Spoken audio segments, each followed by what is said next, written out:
എന്റെ പ്രിയപ്പെട്ടവരെ, വാപ്പയെന്ന് പറഞ്ഞാൽ ആരാണ്? ഉമ്മയെന്ന് പറഞ്ഞാൽ ആരാണ്?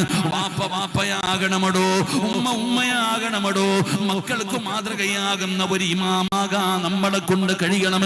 എന്റെ പ്രിയപ്പെട്ടവരെ, പിതാക്കന്മാരാരാകണം? ഒരു വാപ്പയുടെ ക്വാളിറ്റി എന്തെന്നറിയോ?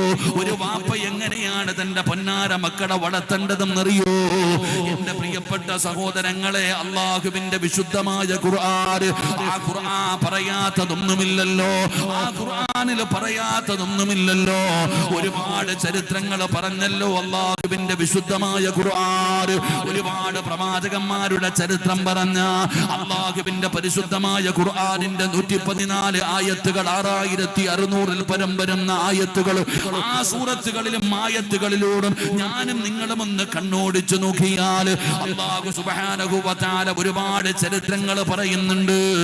ആ ചരിത്രങ്ങൾ പറഞ്ഞിട്ട് അല്ലാഹു ഒരു ചരിത്രം പറഞ്ഞു. ഒരു പ്രവാചകന്റെ ചരിത്രം അല്ലാഹു പറയുകയാണ്. ഒരു പ്രവാചകന്റെ ചരിത്രം അല്ലാഹു പറയുകയാ. എന്നിട്ട് അല്ലാഹു തന്നെ പറയുന്നു, അഹ്സനുൽ ഖസസ്, ഏറ്റവും മനോഹരമായ ഒരു ചരിത്രം അല്ലാഹു പറയുകയാണ്. ഏറ്റവും മനോഹരമായ ഒരു കഥ അല്ലാഹു പറയുകയാണ്.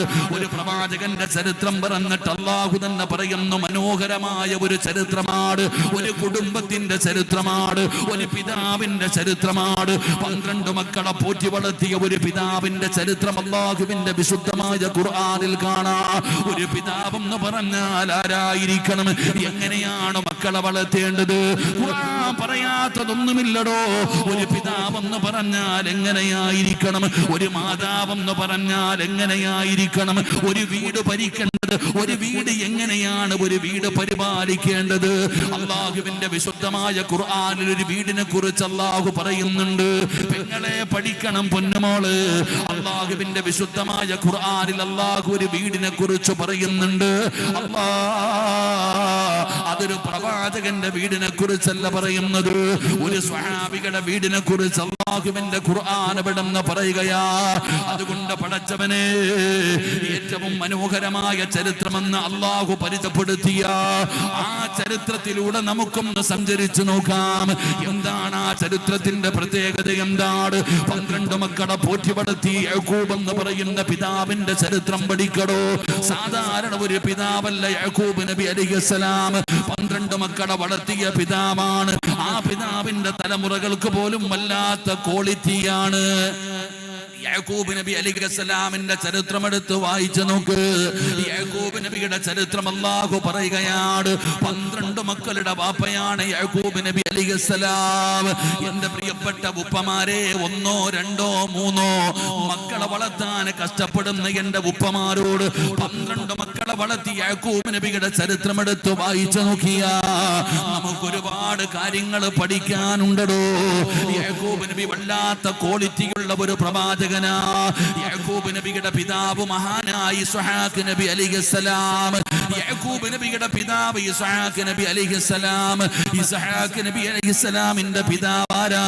മഹാനായ ഇസ്മായിൽ നബി അലൈഹിസ്സലാം. ഇസ്മായിൽ നബി അലൈഹിസ്സലാമിന്റെ പിതാവാരാ? മഹാനായ ഖലീലുല്ലാഹി ഇബ്രാഹിം നബി അലൈഹിസ്സലാം. ഇബ്രാഹിം നബിയുടെ മകനാണ് ഇസ്മായിൽ നബി. ഇസ്മായിൽ നബിയുടെ മകനാണ് ഇസ്ഹാഖ് നബി. ഇസ്ഹാഖ് നബിയുടെ മകനാണ് യാക്കൂബ് നബി. പടച്ചവനെ, ഇനി താഴോട്ട് മക്കളുടെ പരമ്പര തിരഞ്ഞു നോക്ക്.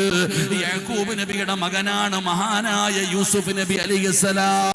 പടച്ചവനെ, ആ പരമ്പരയിലാണ് ദാവൂദ് നബി കടന്നു വരുന്നത്, സുലൈമാൻ നബി കടന്നു വരുന്നത്, മറിയം ബീവി കടന്നു വരുന്നത്. ഒരു വല്ലാത്ത പാരമ്പര്യം പറയാൻ കഴിയുന്ന ഒരു പ്രവാചകനാണ് ആ യാക്കൂബ് നബി അലൈഹിസ്സലാം. തന്റെ 12 മക്കളെ വളർത്തിയത് എങ്ങനെയാ? സമയം കിട്ടുമ്പോ പഠിക്കണേ വാപ്പമാര്. ചുമ്മാതെ നാട്ടുകാരെ ഉപദേശിച്ച് നടന്നാ പോരാ, അയൽവാസികളുടെ മക്കളെ മാത്രം ഉപദേശിച്ചാ പോരാ. സമയം കിട്ടുമ്പോ നീ നിന്റെ മക്കളെ ഒന്ന് ഉപദേശിക്കണേ. പഠിച്ചവനെ, യാക്കൂബ് നബിയുടെ ചരിത്രം എടുത്ത് വായിച്ചു നോക്കിയാൽ ആദ്യം നന്നാകേണ്ടത് നമ്മളാടോ. ആദ്യം നമ്മൾ നന്നാകണം, നമ്മുടെ മക്കളെ നന്നാക്കണം, നമ്മുടെ വീട് നന്നാകണം. പിന്നെ വേണം നമ്മൾ പുറത്തിറങ്ങി പ്രവർത്തിക്കാൻ. അതുകൊണ്ട് എന്റെ പ്രിയപ്പെട്ടവരോട് യാക്കൂബ് നബി നബി അലൈഹിസ്സലാം ഉപദേശിക്കുന്ന ഒരു പിതാവായിരുന്നു. യാക്കൂബ് നബി തന്റെ മക്കളെ വിളിച്ചിരുത്തി ഉപദേശിക്കുമായിരുന്നു. അല്ലാഹുവിന്റെ വിശുദ്ധമായ ഖുർആൻ എടുത്തു നോക്ക്. യാക്കൂബ് നബി അലൈഹിസ്സലാം തന്റെ മക്കൾക്ക് കൊടുത്ത ഉപദേശം എന്താ? യാക്കൂബ് എന്ന് പറയുന്ന പിതാവുണ്ടല്ലോ, തന്റെ മക്കളെ മുഴുവനും വിളിച്ചു കൂട്ടിയിട്ട് യാക്കൂബ് നബി തന്റെ മക്കളോട് കൊടുത്ത ഒന്നാമത്തെ ഉപദേശം എന്താ? വവസ്സാ ബിഹാ ഇബ്രാഹീമു ബനീഹി വയഅഖൂബ് യാ ബനിയ ഇന്നല്ലാഹ അസ്തഫാ ലകുമുദ്ദീന ഫലാ തമൂതുന്ന ഇല്ലാ വഅൻതും മുസ്ലിമൂൻ. യാക്കൂബ് എന്ന് പറയുന്ന പിതാവ് തന്റെ മക്കൾക്ക് പറഞ്ഞു കൊടുത്ത ഒന്നാമത്തെ ഉപദേശം എന്താ? മക്കളെ, ജീവിതം എന്ന് പറയുന്നത് ആസ്വദിക്കാനുള്ളതല്ല. തോന്നുന്നത് പോലെ ഇഷ്ടമുള്ളത് തിന്നും കുടിച്ചും ആസ്വദിച്ചും മതിമറന്നും പടച്ചറപ്പിനെ മറന്നുകൊണ്ട് ജീവിക്കാനുള്ളതല്ല. ഈ ജീവിതം പടച്ചവനെ അല്ലാഹു തന്നതാണ്. നിങ്ങൾ ദീൻ മുറുകെ പിടിച്ചു വേണം ജീവിക്കാൻ. നിങ്ങൾക്കൊരു ദീനുണ്ട്, നിങ്ങൾക്കൊരു പാരമ്പര്യമുണ്ട്, നിങ്ങൾക്ക് സഞ്ചരിക്കാനുള്ള ഒരു പാതയുണ്ട്. ആ വഴിയിലൂടെ വേണം നിങ്ങൾ ജീവിക്കാൻ. ആ പാത പിൻപറ്റി വേണം നിങ്ങൾ ജീവിക്കാൻ. തോന്നുന്നത് പോലെ ജീവിക്കാൻ പറ്റൂല, തോന്നുന്നത് പോലെ ജീവിക്കാൻ പറ്റൂല. യാക്കൂബ് നബി അലൈഹിസ്സലാം മക്കളോട് പറഞ്ഞു കൊടുക്കുന്ന ഒന്നാമത്തെ കാര്യം, ദീനനുസരിച്ച് വേണം ജീവിക്കേണ്ടത്. അല്ലാഹുവിന്റെ ദീൻ മുറുകെ പിടിച്ച് വേണം ജീവിക്കേണ്ടത്. എന്റെ പ്രിയപ്പെട്ടവരെ, ആദ്യമായിട്ട് പറഞ്ഞു കൊടുക്കുന്നത് ആദർശമാണ്. ആദർശമാണ് യാക്കൂബ് നബി തന്റെ മക്കൾക്ക് ഒന്നാമതായി പറഞ്ഞു കൊടുക്കുന്നത്. ഏത് വാപ്പയാടോ മക്കൾക്ക് ആദർശം പറഞ്ഞു കൊടുക്കുന്നത്? താടിയും തഴമ്പുമുള്ള നിസ്കാര തഴമ്പുള്ള വാപ്പ നിന്റെ പൊന്നാര മക്കൾക്ക് ആദർശം പഠിപ്പിച്ചു കൊടുക്കുന്നതാരാ? പടച്ചവനെ, ഇന്ന് നമ്മുടെ വീടിന്റെ അകത്ത് പോലും പടച്ചവനെ പല പല ആദർശമാണ്. വാപ്പയ്ക്കൊരു ആദർശമാണ്, മക്കൾക്കൊരാദർശമാണ്, മാതാവിനൊരു ആദർശമാണ്. ഒരു വീടിന്റെ അകത്ത് പോലും ആദർശം പല പല രീതിയിലാണ്. ഒരു വിഷയം വന്നാ തർക്കമാണ്. ഉണ്ടോ ഇല്ലയോ? അല്ലാഹുവേ, ഇബാദത്തിന്റെ വിഷയത്തിൽ പോലും പലപ്പോഴും ഒരു വീടിന്റെ അകത്ത് പോലും തർക്കമാണ്. എന്നാ യാക്കൂബ് നബി തന്റെ മക്കൾക്ക് പഠിപ്പിച്ചു കൊടുത്തു, മക്കളെ, ജീവിക്കേണ്ടത് പടച്ച റബ്ബിന്റെ ദീനനുസരിച്ചാണ്. ആ ദീൻ മുറുകെ പിടിച്ചിട്ട് വേണം നിങ്ങൾ ജീവിക്കാൻ. ആ ദീൻ മുറുകെ പിടിച്ചിട്ട് വേണം ജീവിക്കാൻ. ആ ദീൻ മുറുകെ പിടിച്ച് ജീവിച്ചാൽ മാത്രമേ പടച്ചവനെ ആഖിബത്ത് നന്നാകൂ, ഈമാനുള്ള ഒരു മരണം കിട്ടൂ എന്ന് മഹാനായ യാക്കൂബ് നബി അലൈഹിസ്സലാം തന്റെ പൊന്നാര മക്കളോട് പെടുന്ന വസിയ്യത്ത് ചെയ്യുകയാ. എന്റെ പ്രിയപ്പെട്ടവര്, മഹാനായ യാക്കൂബ് നബി അലൈഹിസ്സലാമിന്റെ മരണമെടുത്തു. സക്കറാത്തിന്റെ അവസ്ഥയെടുത്തപ്പോ അപ്പോഴും യാക്കൂബ് നബി തന്റെ മക്കളെ മുഴുവനും അടുത്ത് വിളിക്കുകയാണ്. തന്റെ 12 മക്കളെയും അടുത്ത് വിളിച്ചിട്ട് യാക്കൂബ് നബി അലൈഹിസ്സലാം അപ്പോഴും അവിടുന്ന് വസിയ്യത്ത് ചെയ്യുകയാ. തന്റെ പൊന്നാര മക്കളോട്, അൻ കുന്തും ശുഹദാ ഇദ് ഹദറ യാക്കൂബൽ മൗത്ത് ഇദ് ഖാല ലിബനീഹി മാ തഅബുദൂന മിൻ ബഅദീ. യാക്കൂബ് എന്ന് പറയുന്ന പിതാവ് 12 മക്കളെയും വിളിച്ചടുത്തിരുത്തിയിട്ട് വാപ്പ ചോദിക്കുന്നു, മക്കള്, വാപ്പ മരണപ്പെട്ട് കഴിഞ്ഞാൽ നിങ്ങൾ ആരെയാണ് ആരാധിക്കുന്നത്? വാപ്പ കഴിവിന്റെ പരമാവധി പഠിപ്പിച്ചു കൊടുത്തിട്ടുണ്ട്. എന്നിട്ടും മക്കളോട് ചോദിക്കുകയാണ്, നിങ്ങൾ ആരെയാണ് ആരാധിക്കുന്നത്? എന്റെ കാലശേഷം നിങ്ങൾ ആരെയാണ് ആരാധിക്കുന്നത്? പറമക്കള്. ചോദ്യം ചോദിച്ചിട്ട് യാക്കൂബ് നബി മക്കളെ കൊണ്ട് തന്നെ മറുപടി പറയിപ്പിക്കുകയാ. യാക്കൂബ് നബിയുടെ മക്കള് പറഞ്ഞ മറുപടി എന്താ? പടച്ച റബ്ബേ, ഖാലൂ നഅ്ബുദു ഇലാഹക വഇലാഹ ആബായിക ഇബ്രാഹീമ വഇസ്മാഈല വഇസ്ഹാക ഇലാഹൻ വഹിദാ. പടച്ചവനെ പാരമ്പര്യം പറഞ്ഞു കൊടുക്കുകയാണ്. മഹാനായ ഇബ്രാഹിം നബി അലൈഹിസ്സലാം, മഹാനായ ഇസ്മായിൽ നബി അലൈഹിസ്സലാം, മഹാനായ ഇസ്ഹാഖ് നബി അലൈഹിസ്സലാം, മഹാനായ തന്റെ പിതാവായ യാക്കൂബ് നബി അലൈഹിസ്സലാം, നിങ്ങൾ ആരെയാണോ ആരാധിച്ചത്, നിങ്ങൾ ഏത് പാതയിലാണോ സഞ്ചരിച്ചത്, നിങ്ങൾ ഏത് ദീനാണോ മുറുകെ പിടിച്ചത്, ആ ദീനനുസരിച്ചാണ് ഞങ്ങൾ ജീവിക്കുന്നത് എന്ന് യാക്കൂബ് നബി അലൈഹിസ്സലാമിന്റെ പ്രിയപ്പെട്ട മക്കള് പറയുമ്പോ യാക്കൂബ് നബിയുടെ മറുപടി എന്താ? അൽഹംദുലില്ലാഹ്. പടച്ചവനെ, അല്ലാഹുവിനെ സ്തുതിക്കുകയാ യാക്കൂബ് നബി. അതുകൊണ്ട് മൈക്കുണ്ട് വഅദ് കേൾക്കാൻ വന്നവരോട് എന്റെ പ്രിയപ്പെട്ടവരെ, നമ്മുടെ കടമയാണ് ആദർശം പറഞ്ഞു കൊടുക്കല്, ദീന് പഠിപ്പിച്ചു കൊടുക്കല്. നമ്മുടെ കടമയാണോ, നമ്മുടെ ബാധ്യതയാണോ? അല്ലാതെ നീ മാത്രം നന്നായാ പോരാ, നീ മാത്രം സ്വർഗത്തിൽ പോയാ പോരാ. അല്ലാഹുവിന്റെ വിശുദ്ധമായ ഖുർആൻ പറഞ്ഞതെന്തെന്നറിയോ? ഖൂ അൻഫുസകും വഅഹ്ലീകും നാരാ വഖൂദുഹാ അന്നാസു വൽ ഹിജാറ. യാക്കൂബ് നബി അലൈഹിസ്സലാം തന്റെ മക്കളെ വിളിച്ചിരുത്തിയിട്ട് ഒന്നാമത് ഉപദേശിച്ചത് മക്കളെ ദീൻ അനുസരിച്ച് വേണം ജീവിക്കാൻ. നിങ്ങൾക്ക് തോന്നുന്നത് പോലെ ജീവിക്കാൻ കഴിയില്ല. നിങ്ങൾക്കൊരു ആദർശമുണ്ട്, ആ ആദർശം അനുസരിച്ചിട്ട് വേണം മരിക്കുന്ന കാലം വരെ ജീവിക്കാൻ. അള്ളാഹു നമുക്ക് ഭാഗ്യം തരുമാറാകട്ടെ. എന്ന് ഇന്ന് നോക്കിക്കേ, ഏത് വാപ്പയാ തന്റെ മക്കൾക്ക് ആദർശം പഠിപ്പിച്ചു കൊടുക്കുന്നേ? ഇന്നൊരു വീടിന്റെ അകത്ത് തന്നെ പല പല ആദർശമാണോ. ഒരു വിഷയം വന്ന ഇപ്പൊ റജബ് 27 കഴിഞ്ഞു, ഒരു വീടിനകത്ത് ചിന്തിച്ച് നോക്കിക്കേ, വാപ്പ ഒരു ഭാഗത്ത്, മകൻ ഒരു ഭാഗത്ത്, ഉമ്മ ഇരു ഭാഗത്ത്. ഇനിയിപ്പോ അൽഹംദുലില്ലാഹ് ശഅബാൻ വന്നു, ഇപ്പൊ ബറാഅത്തിന്റെ നോമ്പ് വരും. അള്ളാഹു നമുക്ക് ഈമാൻ തരുമാറാകട്ടെ. ഇവിടെ ഒരു വീടിന്റെ അകത്ത് ആദർശമില്ലടോ. ആദർശം പഠിപ്പിച്ചു കൊടുക്കണം. എന്തുകൊണ്ടാണ് നിങ്ങൾ ചോദിക്കുമ്പോൾ എന്തുകൊണ്ടാണ് ആദർശം പഠിപ്പിച്ചു കൊടുക്കേണ്ടത്? ഇവിടെ നമ്മൾ ജീവിക്കുന്ന ഈ കാലഘട്ടത്തിൽ ഈ പ്രായമുള്ള CC അടഞ്ഞ് തീരാറായ പ്രായമുള്ളവരെ ആരെയും ആർക്കും വേണ്ട.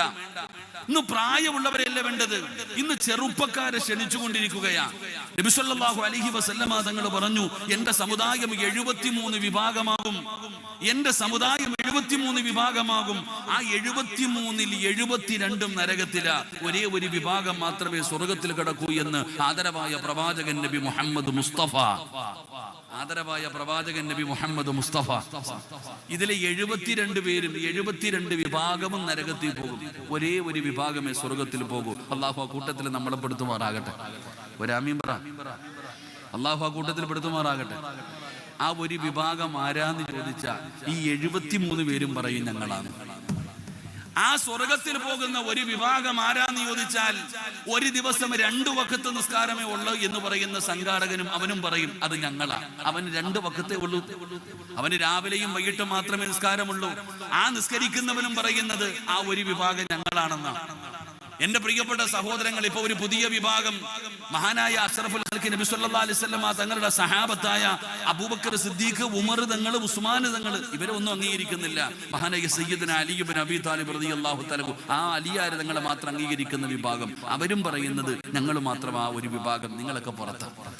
എന്റെ പ്രിയപ്പെട്ട എല്ലാരും പറയുന്നത് തന്നെ കോലത്തിലും ചിലപ്പോ താടിയുണ്ടാകാം, തഴമ്പുണ്ടാകാം, ഷാളുണ്ടാകാം, തങ്ങന്മാരുണ്ടാകാം, എല്ലാം ഉണ്ട് ഇവരുടെ കൂട്ടത്തിലും. ഇവരും പറയും നല്ല കാര്യങ്ങളാ.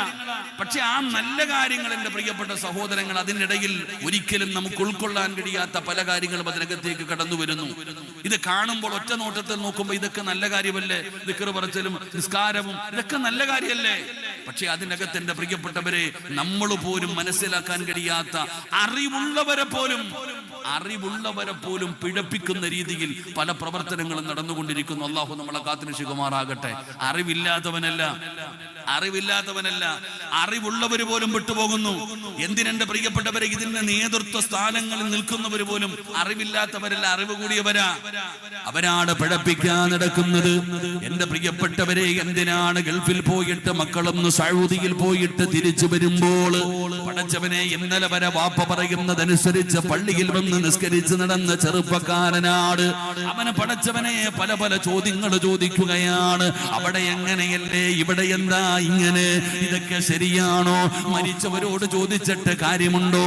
പടച്ചവനെ, ആദർശപരമായ കാര്യങ്ങളിൽ അവന്റെ മനസ്സിന്റെ ഉള്ളിലേക്ക് പല പല ചിന്തകൾ കടന്നു വരികയാണ്. അവന് വഴിപിഴച്ചു പോവുകയാണ്, അവനും ആ വഴി മാറി പോവുകയാണ്. എന്റെ പ്രിയപ്പെട്ടവരെ, അതുകൊണ്ട് അൽഹംദുലില്ലാഹ് നമ്മളെ സംബന്ധിച്ചിടത്തോളം നമുക്ക് അങ്ങനെ ഒരു പേടിയില്ലടോ. ഒരിക്കലും നമ്മൾ വഴിതെറ്റി പോകാറില്ല, നമ്മൾ ഒരിക്കലും വഴിപിഴച്ചു പോകാറില്ല.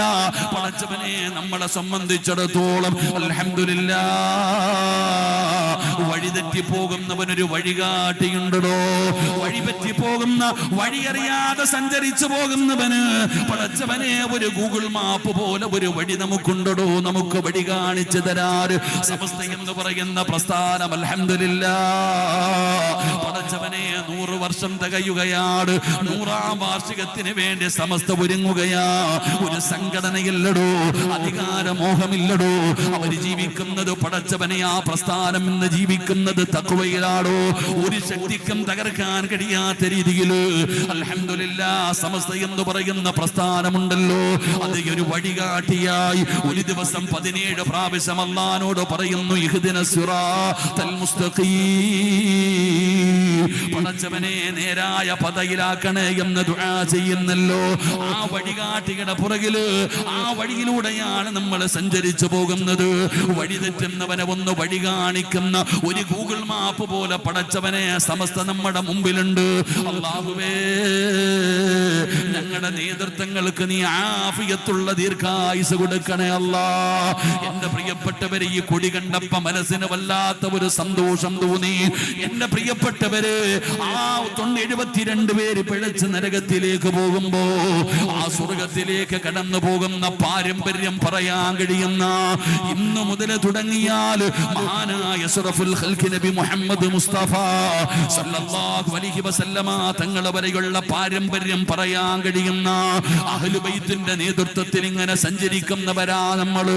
ആ അഹ്ലു സുന്നത്തി വൽ ജമാഅ ആ വിഭാഗമാണ് പടച്ചവനെ അല്ലാഹുവിന്റെ റസൂലിനെയും സഹാബത്തിനെയും താബിഈങ്ങളും തബഉ താബിഈങ്ങളും ഇമാമുമാര് ഔലിയാക്കന്മാര് സയ്യിദന്മാര് പണ്ഡിതന്മാര് ആ പാരമ്പര്യം സഞ്ചരിച്ചു വന്ന വഴിയിലൂടെ സഞ്ചരിക്കുന്ന ആ സുന്നികളാണോ നാളെ പടച്ച റബ്ബിന്റെ സ്വർഗത്തിലേക്ക് കടന്നു പോകുന്നവർ. ഈ പാതയാണ്, ഈ ആദർശമാണ് മക്കൾക്ക് പറഞ്ഞു കൊടുക്കേണ്ടത്. ഈ ആദർശമാണ് മക്കൾക്ക് പറഞ്ഞു കൊടുക്കേണ്ടത്. പെങ്ങളെ, ഈ ആദർശമാണ് നിന്റെ പൊന്നുമക്കൾക്ക് പഠിപ്പിച്ചു കൊടുക്ക്.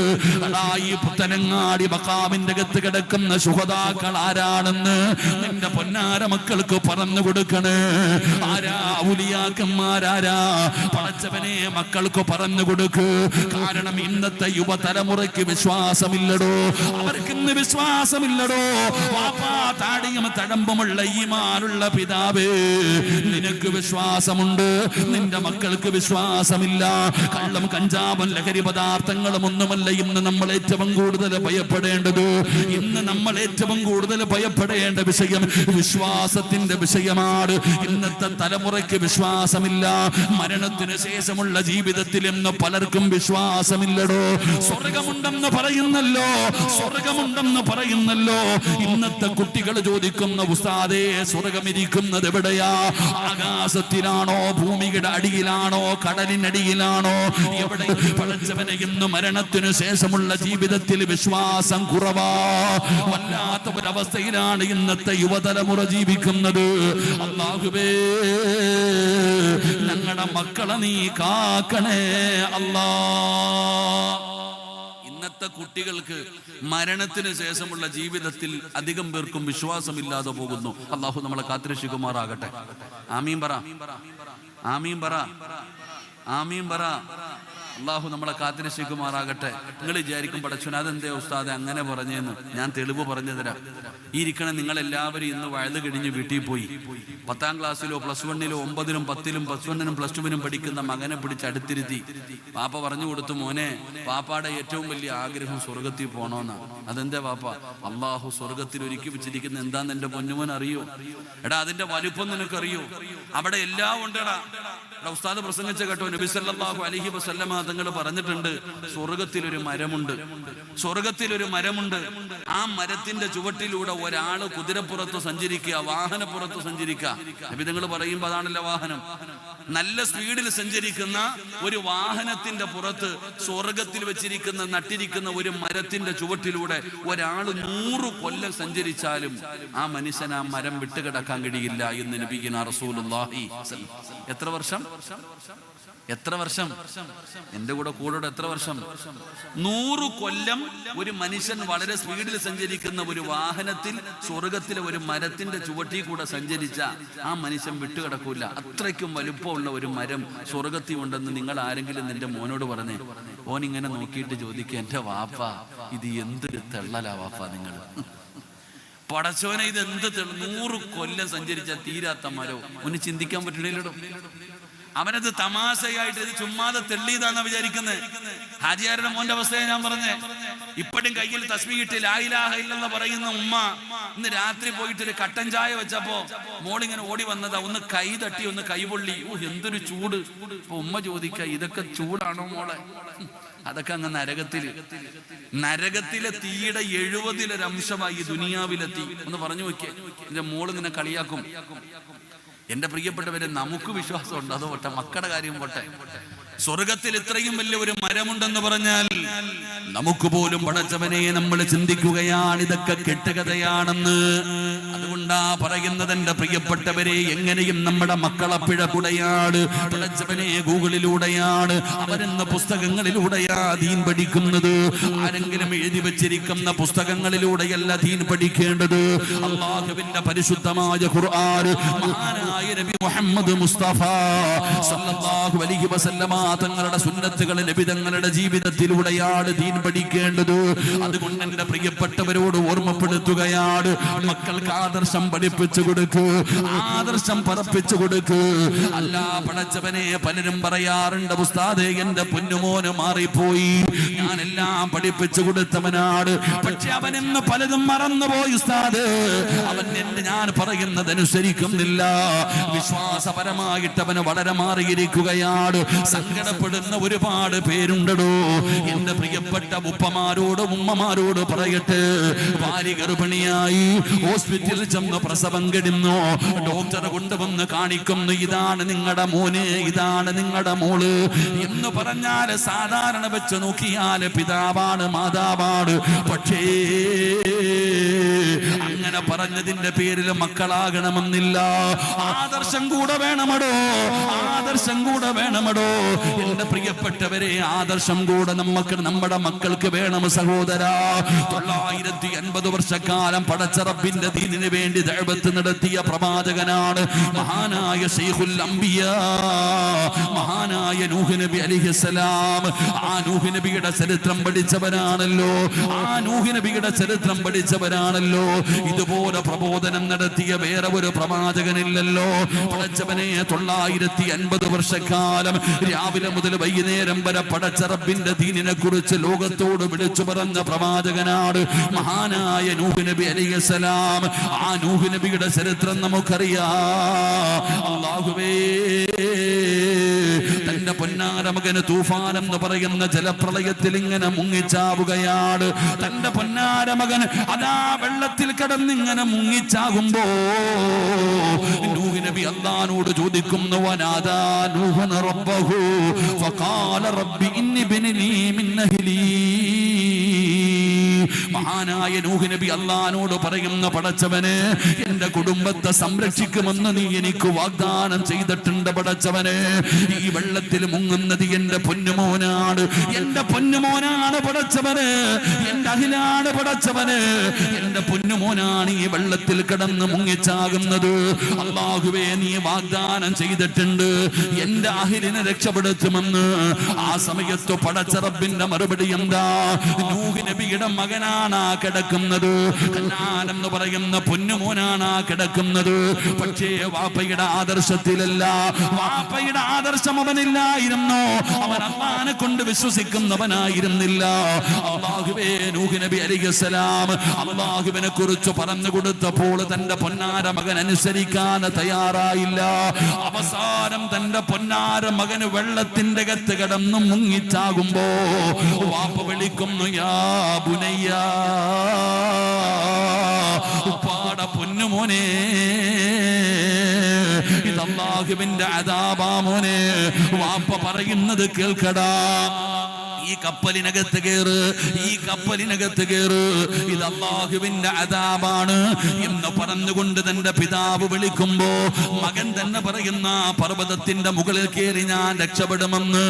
എന്റെ പ്രിയപ്പെട്ടവരെ, തന്റെ പൊന്നാര മകൻ മുങ്ങിച്ചാകുകയാണ്. മഹാനായ നൂഹ് നബി സങ്കടത്തോട് അല്ലാഹുവോട് പറഞ്ഞു, പടച്ചവനെ, ഇതെന്റെ മകനാണല്ലോ അല്ലാ, ഇതെന്റെ മകനാണല്ലോ അല്ലാ, നീ വാഗ്ദാനം ചെയ്തിട്ടുണ്ട് എന്റെ അഹലിന് സംരക്ഷണം കൊടുക്കുമെന്ന്. ആ സമയത്ത് അല്ലാഹു പറഞ്ഞ മറുപടി എന്തെന്നറിയോ?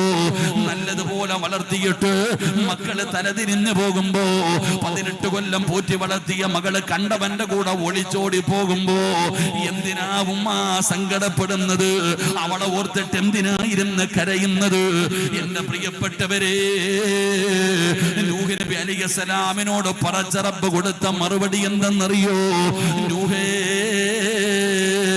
വലൈസ മിൻ അഹ്ലി, നബി അതാ പറഞ്ഞു, നൂഹേ അവൻ നിന്റെ കുടുംബക്കാരനല്ല. ആദർശപരമായിട്ട് ആ വഴിയിലായിരുന്നില്ലടോ. അതുകൊണ്ട് എന്റെ പ്രിയപ്പെട്ടവരോട് പറയുകയാണ്, യാക്കൂബ് നബി അലൈഹിസ്സലാം തന്റെ പ്രിയപ്പെട്ട മക്കൾക്ക് വസിയത്ത് ചെയ്ത ഒന്നാമത്തെ കാര്യം എന്താ? അവിടുന്ന് തന്റെ പൊന്നാര മക്കളോട് പറഞ്ഞു കൊടുത്തു ആദർശം എന്താണെന്ന്. ജീവിക്കേണ്ടത്, പിൻപറ്റേണ്ടത് ഏത് ദീനിനെയാണ്, ഏത് വഴിയിലൂടെയാണ് സഞ്ചരിക്കേണ്ടത്, ഏത് റബ്ബിനെയാണ് ആരാധിക്കേണ്ടത്. പടച്ചവനെ യാക്കൂബ് നബി എവിടെന്ന് പറഞ്ഞു കൊടുക്കുകയാ, അല്ലാഹുവേ ആദർശം ഞങ്ങൾക്ക് ഉറപ്പിച്ചു തരണേ അല്ലാ. റഹ്മാനായ റബ്ബേ, നിന്റെ ദീന മുറുകെ പിടിച്ച് ജീവിക്കാൻ ഞങ്ങൾക്ക് നീ ഭാഗ്യമ തരണേ അല്ലാ. ശപിക്കപ്പെട്ടവനായ ഇബ്ലീസ് മരണത്തിന്റെ സമയത്ത് തൊണ്ടക്കുടിയുടെ ഭാഗത്തേക്ക് റൂഹ് കടന്നു വരുമ്പോ, മരിച്ചുപോയവരുടെ രൂപത്തിൽ വന്ന് ഞങ്ങളെ പിഴപ്പിക്കാൻ നോക്കുമ്പോ, അല്ലാഹുവേ പരിശുദ്ധമായ ദീന മുറുകെ പിടിച്ച് ലാ ഇലാഹ ഇല്ലല്ലാഹ് എന്ന ഷഹാദത്ത് കലിമ പറഞ്ഞ് മുസ്ലിമായി മരിക്കാൻ ഭാഗ്യമ തരണേ അല്ലാ. എന്റെ പ്രിയപ്പെട്ടവരെ, ആ സമയത്ത് ഇബ്ലീസിനെ കരയിപ്പിക്കണം സഹോദരാ. അതുകൊണ്ട് പടച്ചവര് ശഅബാനിന്റെ വെള്ളിയാഴ്ച രാവാടോ, അല്ലാഹുവേ ഒരുപാട് മുത്തഅല്ലിമീങ്ങൾ പഠിക്കുന്ന സ്ഥാപനമാണല്ലോ. സംഘാടകർ ബക്കറ്റുമായി നിങ്ങളുടെ മുമ്പിലേക്ക് കടന്നു വരികയാ. ആരും വെറുതെ കൊടുക്കണ്ട, ഒരാളും വെറുതെ കൊടുക്കണ്ട. അല്ലാഹു തന്നതിൽ നിന്നൊരൽപ്പം എടുത്തു കൊടുക്കാൻ നമുക്ക് കഴിയുമല്ലോ. മുത്തുനബിയല്ലേ പറഞ്ഞത്, അസ്വദഖത്തു റദ്ദുൽ ബലാ, സദഖ വിപത്തുകളെ തട്ടിമാറ്റുമെന്ന് നബി മുഹമ്മദ് മുസ്തഫ സല്ലല്ലാഹു അലൈഹി വസല്ലമ തങ്ങളാ പറഞ്ഞത്. സദഖ അപകടങ്ങളെ തട്ടിമാറ്റുമടോ, ദുരന്തങ്ങളെ തട്ടിമാറ്റുമടോ, മാരകമായ രോഗങ്ങളെ കരിച്ചു കളയുമടോ, വരാനിരിക്കുന്ന വിപത്തുകളെ തട്ടിക്കളയുമടോ. അത്രയ്ക്കും മഹത്വമുണ്ട് സദഖയ്ക്ക്. എന്തിനാ പ്രത്യേകിച്ച് നിങ്ങൾ എത്ര വലിയ ഭാഗ്യവാന്മാരാണ്. ബർക്കത്ത് ചോദിക്കാൻ പറഞ്ഞ മാസമാണ് ശഅബാൻ. എന്റെ പ്രിയപ്പെട്ടവരെ, ഈ ശഅബാനിന്റെ രാത്രിയില് തലയുടെ മുകളിൽ അല്ലാഹുവിന്റെ മലക്കുകൾ കാത്തു നിൽക്കുകയാണ്. ഈ മുത്തഅല്ലിമീങ്ങൾക്ക് വേണ്ടി ബക്കറ്റ് നിങ്ങളുടെ മുമ്പിലേക്ക് കടന്നു വരുമ്പോ, അല്ലാഹു തന്നതിൽ നിന്നൊരൽപ്പം കൊടുക്കാനുള്ള മനസ്സുണ്ടായാൽ, പെങ്ങള്, ചെറുപ്പക്കാരാ, ആ ബക്കറ്റ് നിന്റെ മുമ്പിലേക്ക് കടന്നു വരുമ്പോ നീ ഒരു സദഖ എടുക്കുമ്പോ 70 ശൈത്താന്മാര് നിന്റെ കയ്യിൽ പിടിക്കുകയാണ്. അവര് പറയുന്നു, മക്കള് വളർന്നു വരുന്നു, വളരെ പ്രയാസമാണ്, അതുകൊണ്ട് കൊടുക്കല്ലേ കൊടുക്കല്ലേ. 70 ഇബ്ലീസുകൾ 1 രൂപ സദഖ കൊടുക്കാൻ പോകുന്ന മനുഷ്യനെ തടയുമെന്നാണ്. പരാജയപ്പെടുത്തു വാപ്പാ, പരാജയപ്പെടുത്തു ചെറുപ്പക്കാരാ. ആ 70 ഇബ്ലീസുകളെ പരാജയപ്പെടുത്തിയിട്ട് അല്ലാഹു തന്നതിൽ നിന്നൊരൽപ്പം ഈ ബക്കറ്റിന്റെ അകത്ത് നീടാൻ തയ്യാറായാൽ അവസാന സമയത്ത് അവന് പരാജയപ്പെടുകയാണ്. പിടപ്പിക്കാൻ വേണ്ടി വന്ന് നിൽക്കുമ്പോ അവനെ പരാജയപ്പെടുത്തിയിട്ട് ലാ ഇലാഹ ഇല്ലല്ലാഹ് എന്ന് ഷഹാദത്ത് കലിമ പറഞ്ഞു മരിക്കാനുള്ള അവരവസരമാണ്. അല്ലാഹുവേ അതിനുള്ള ഭാഗ്യമ തരണേ അല്ലാഹ്.